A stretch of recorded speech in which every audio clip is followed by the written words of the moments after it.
कि देखिए ये कैसे लोग हैं।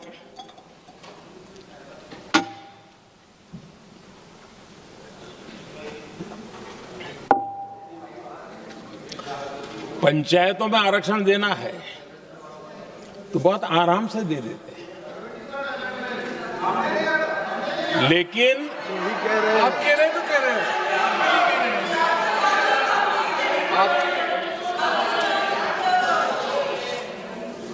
पंचायतों में आरक्षण देना है तो आराम से देते हैं, क्योंकि उसमें उनको खुद का पद जाने का डर नहीं लगता है। उसको लगता है हम सुरक्षित यार वहां दे दो। ये उस समय गलियारों में बहुत चर्चा थी कि बोले कभी नहीं करेंगे यहां बैठे हुए, क्यों? क्योंकि उनका कुछ जाएगा, और इसलिए और बगे पंचायत का हो जाता है, 50% तक पहुंच गए। मैं राजनीतिक दृष्टि से और भी एक बात समझाना चाहता हूं साथियों। आज से 25 साल 30 साल पहले जिसने भी विरोध किया तो विरोध राजनीतिक सतह से नीचे नहीं गया था। आज ऐसा समझने की गलती मत करना। पिछले 25-30 साल में ग्रास रूट लेवल पे पंचायती चुनाव व्यवस्थाओं में जीत करके आई हुई बहनों में एक पॉलिटिकल कॉन्शियसनेस है। वे ओपिनियन मेकर हैं ग्रास रूट लेवल पे। 30 साल पहले वो शांत रहती थी, बोलती नहीं थी, समझती थी, बोलती नहीं थी। आज वो वोकल है, और इसलिए अब जो भी पक्ष विपक्ष होगा, वो जो लाखों बहनें कभी न कभी पंचायत में काम कर चुकी है, प्रतिनिधित्व कर चुकी है, जनता के सुख दुख की समस्याओं को गहराई से देखा है, वो आंदोलित है। वो कहती हैं कि झाड़ू कचरा वाले काम में तो हमें जोड़ देते हो, वो तो परिवार में भी पहले होता था, अब हमें निर्णय प्रक्रिया में जोड़ो। और निर्णय प्रक्रियाएं विधानसभा में और पार्लियामेंट में होती है।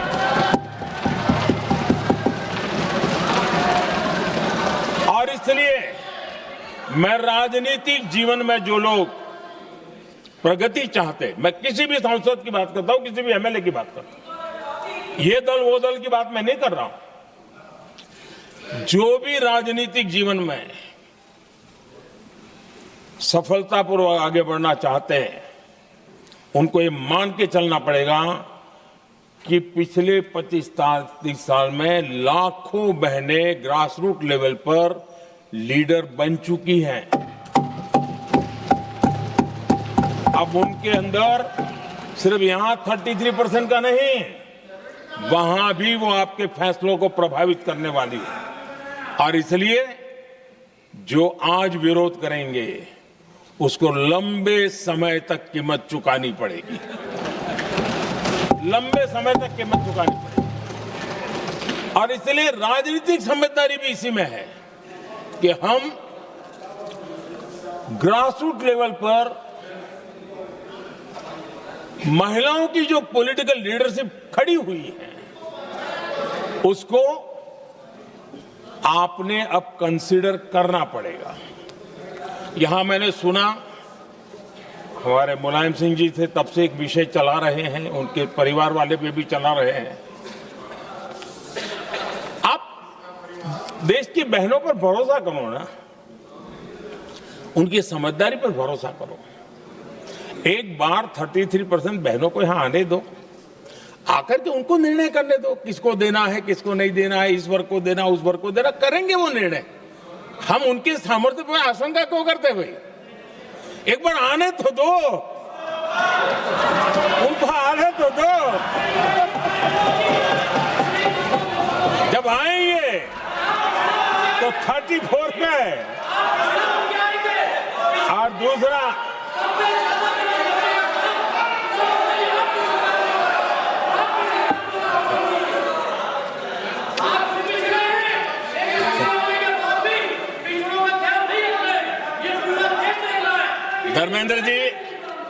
धर्मेंद्र जी मैं आपका बहुत आभारी हूं कि आपने मेरी पहचान करा दी। ये बात सही है। मैं अति पिछड़े समाज से आता हूं।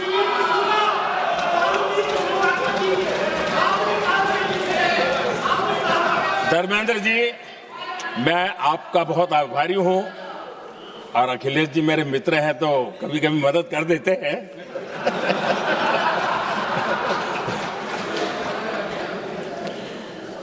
ये बात सही है कि मैं अति पिछड़े समाज से आता हूं, लेकिन मेरा दायित्व समाज के सबको साथ लेके चलने का है और यही मेरे संविधान ने मुझे यही रास्ता दिखाया है। मेरे लिए संविधान ही सर्वोपरि है और इसलिए ये संविधान की ताकत है कि मेरे जैसा अत्यंत छोटे समाज का, अति पिछड़े समाज के व्यक्ति को इतना बड़ा दायित्व देश ने दिया।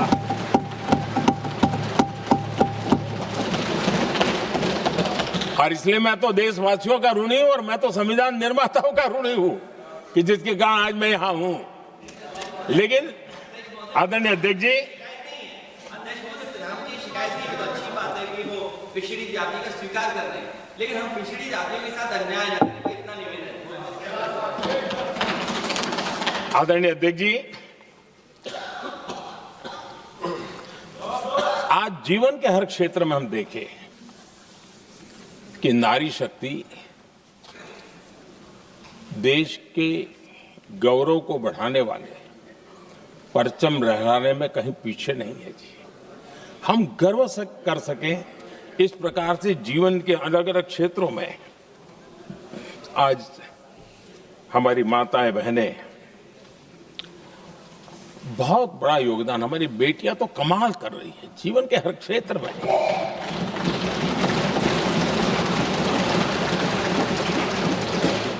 इतना बड़ा सामर्थ्य,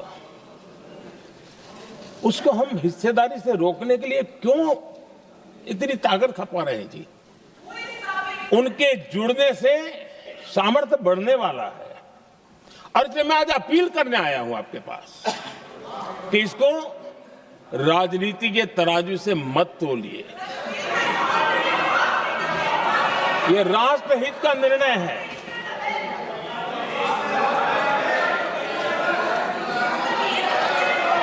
आदरणीय अध्यक्ष जी, आज का हमारे सामने अवसर एक साथ बैठ करके एक दिशा में सोच करके विकसित भारत बनाने में हमारी नारी शक्ति की भागीदारी को एक खुले मन से निर्णय करने का अवसर है, स्वीकार करने का अवसर है। और मैंने जैसा पहले ही कहा कि आज पूरा देश और विशेष करके नारी शक्ति हमारे निर्णय तो देखेगी, लेकिन निर्णय से ज्यादा हमारी नीयत को देखेगी।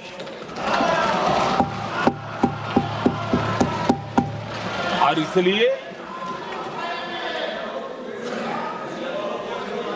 हमारी नीयत की खोट देश की नारी शक्ति कभी माफ नहीं करेगी।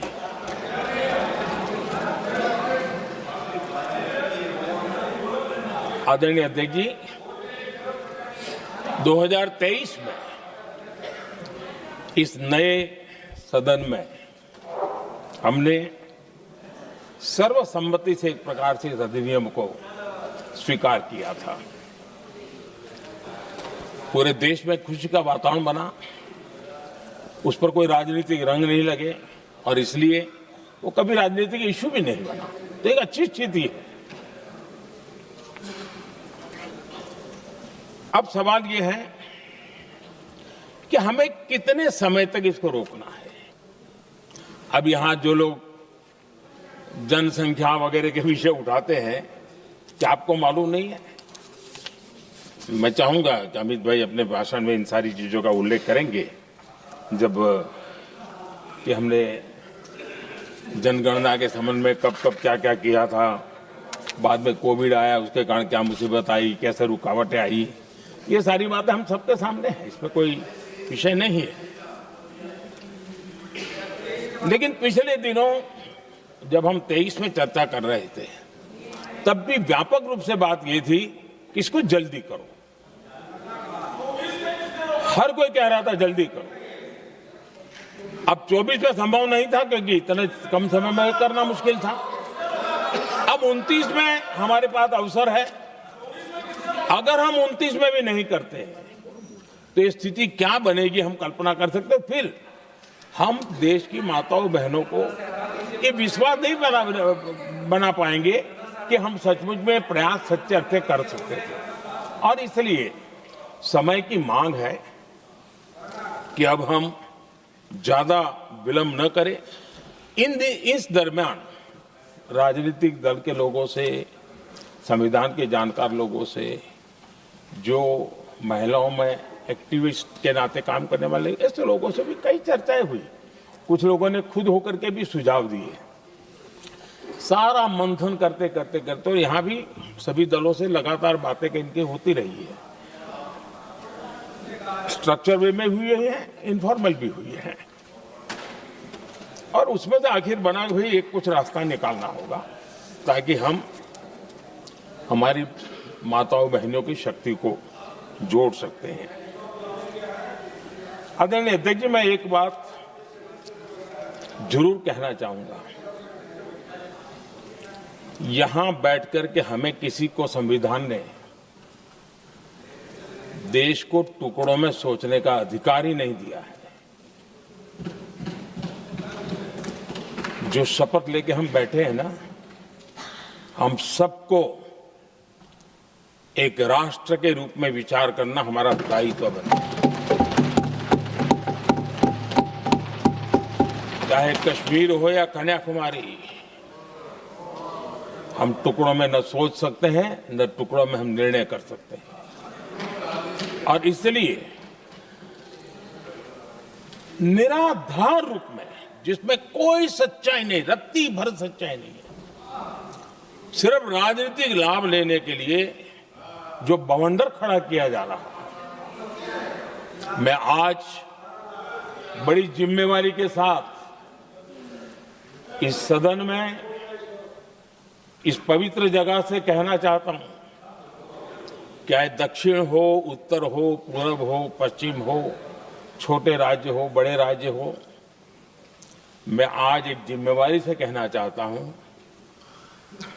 कि निर्णय प्रक्रिया किसी के साथ भी भेदभाव नहीं करेगी। ये निर्णय प्रक्रिया किसी के साथ अन्याय नहीं करेगी।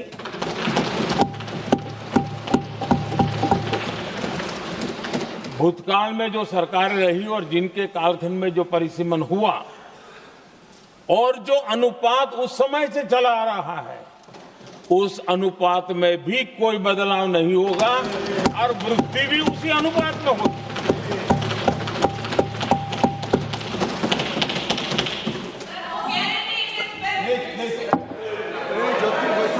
अगर गारंटी शब्द चाहिए तो मैं गारंटी शब्द उपयोग करता हूं। वादा की बात करते हो तो मैं वादा शब्द उपयोग करता हूं। अगर तमिल में कोई अच्छा शब्द हो तो वो भी मैं बोलने के लिए तैयार हूं।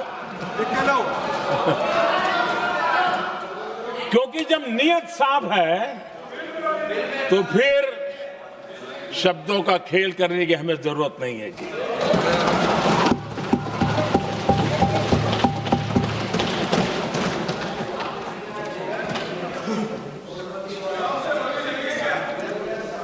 आदरणीय अध्यक्ष जी, मैं आज सदन के सभी साथियों को ये भी कहना चाहता हूं कि साथियों, हम भ्रम में न रहे।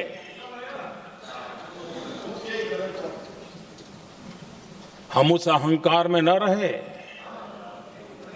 और मैं हम शब्द प्रयोग कर रहा हूं।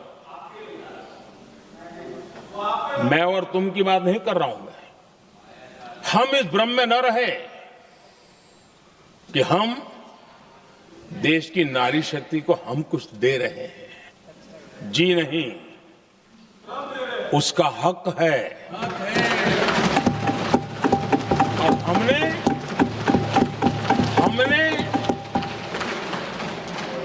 कई दशकों से उसको रोका हुआ है।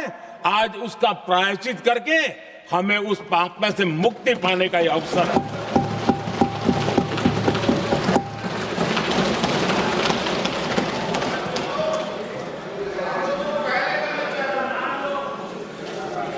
हम सब जानते हैं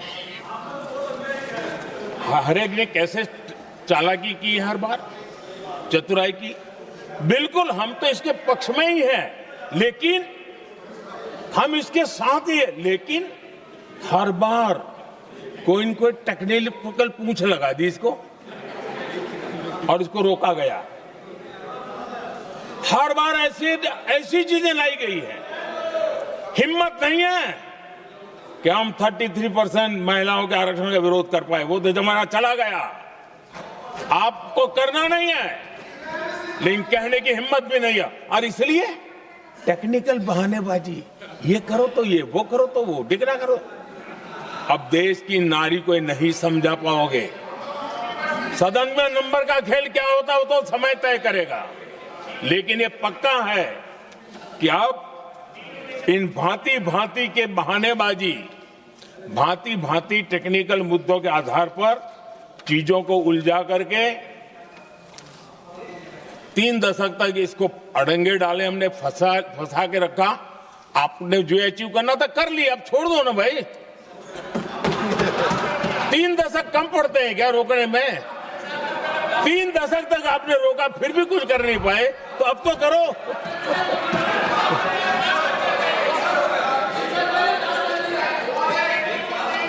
आदरणीय अध्यक्ष जी,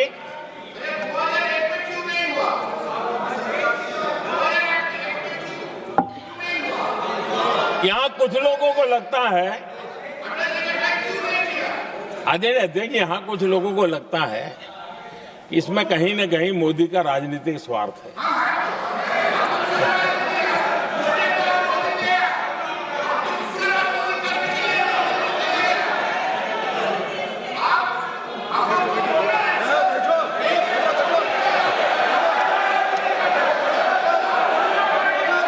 अरे भाई, इनको बोलने दीजिए, वहां पर बेचारे को मुंह पे ताला लगा हुआ है, बहुत बगल में कोई बोलने नहीं देता उसको।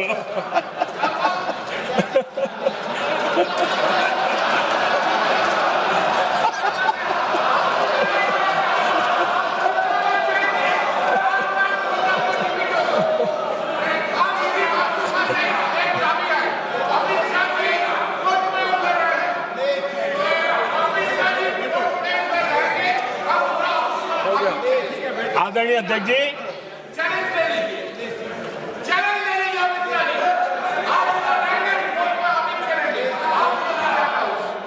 आदरणीय अध्यक्ष जी, देखिए, इसका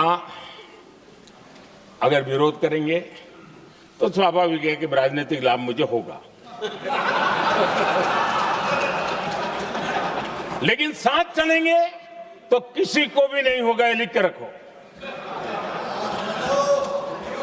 किसी को नहीं रहेगा, क्योंकि फिर अलग पहलू हो जाता है, फिर किसी को फायदा नहीं होता। और इसलिए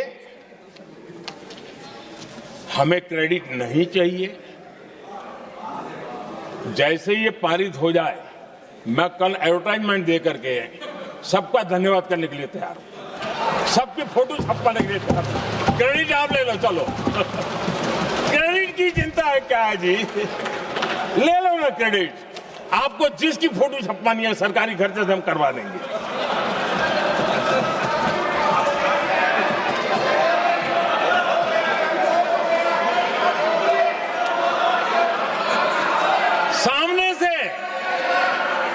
सामने से क्रेडिट का ब्लैंक चेक आपको दे रहा हूं।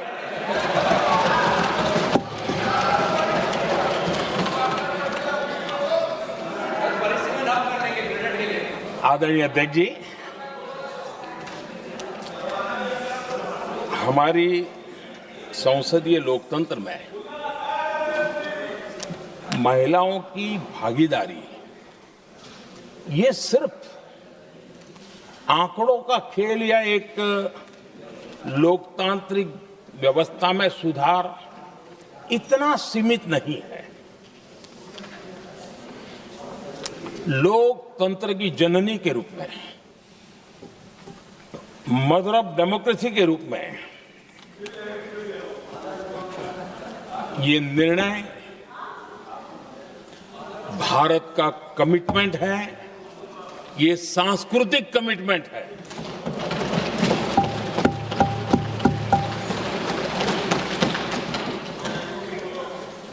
और इसी कमिटमेंट के कारण पंचायतों में ये व्यवस्था बनी और अब तो 20 से अधिक राज्य है जहां 50% हुआ है।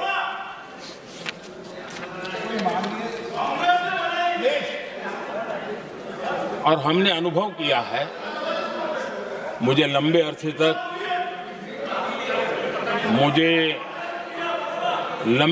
तक मुख्यमंत्री के रूप में सेवा करने का जनता ने अवसर दिया और उसी कालखंड में ग्रास रूट लेवल पर विमेन लीडरशिप को मैंने देखा है। मेरा अनुभव है कि संवेदनशीलता के साथ समस्याओं के समाधान में उनका कमिटमेंट बहुत ही परिणामकारी रहते थे, विकास की यात्रा को गति देने में रहते थे। और उस अनुभव के आधार पर मैं कहता हूं कि इस सदन में उनकी आवाज नई शक्ति बनेगी, नई सोच जुड़ेगी, देश की दिशा में एक संवेदनशीलता जुड़ेगी। तथ्य और तर्क के आधारों पर अनुभव जब जुड़ता है तब मैं समझता हूं उसका सामर्थ्य अनेक गुना बढ़ जाता है और सदन कितना समृद्ध हो।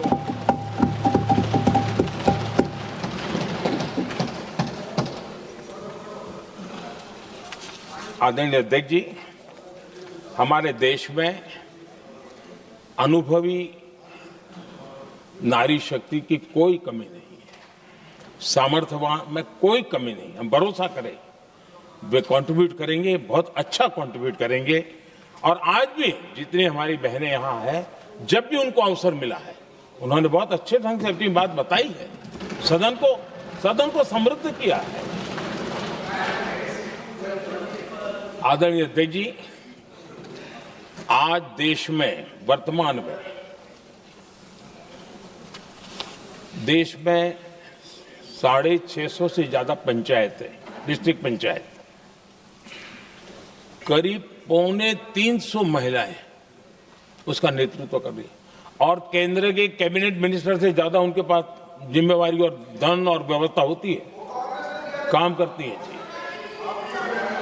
करीब 6,700 ब्लॉक पंचायतों में 2700 से अधिक ब्लॉक पंचायत ऐसी हैं जिसका नेतृत्व महिलाओं के हाथ में है। आज देश में 900 से अधिक शहरों में अर्बन लोकल बॉडीज की हेड के रूप में मेयर्स हो या स्टैंडिंग कमेटी का काम देखने वाली बहनें हैं, उनकी ताकत है। और मैं मानता हूं कि आज देश जो प्रगति कर रहा है उस प्रगति में इनका भी महत्वपूर्ण योगदान है। उस ऋण को हमें स्वीकार करने का ये अवसर है। और जब ये अनुभव सदन के साथ जुड़ेगा तब वो अनेक गुना ताकत बढ़ा देगा। आदरणीय अध्यक्ष जी, एक लंबी प्रतीक्षा एंड एक प्रकार से हम सबके लिए सवालिया निशान पैदा हो, ऐसी परिस्थिति हम ही लोगों ने पैदा की है। ये अवसर है कि हम पुरानी जो कुछ भी मर्यादाएं रही होगी, मुश्किलें रही होगी, उसे बाहर निकले, हिम्मत के साथ हम आगे बढ़े और नारी शक्ति का राष्ट्र के विकास में उनकी सहभागिता को हम सुनिश्चित करें। और मैं पक्का मानता हूं कि अगर आज हम मिलकर के निर्णय करते हैं, और मैं तो आग्रह करूंगा कि हमें सर्वसम्मति से इसको आगे बढ़ाना चाहिए। और जब सर्वसम्मति से बढ़ता है तो ट्रेजरी बेंच पर एक दबाव रहता है जी। उनको भी लगता है रे भाई सबका इसमें हक है, हर एक की बात मान के चलो, कोई नुकसान नहीं है। सामूहिक शक्ति से तो अनेक परिणाम हमें अच्छे मिलते हैं। आदरणीय अध्यक्ष जी, मैं ज्यादा समय न लेते हुए इतना ही कहूंगा कि इसको राजनीति के तराजू से न तोलें। हम जब भी कुछ निर्णय करने जा रहे हैं तो देश के इतने बड़े देश का आधा जिम्मा जो उठा रहे हैं उनका भी कोई हक बनता है यहां आने का, हमें रोकना नहीं चाहिए। और दूसरा, संख्या के संबंध में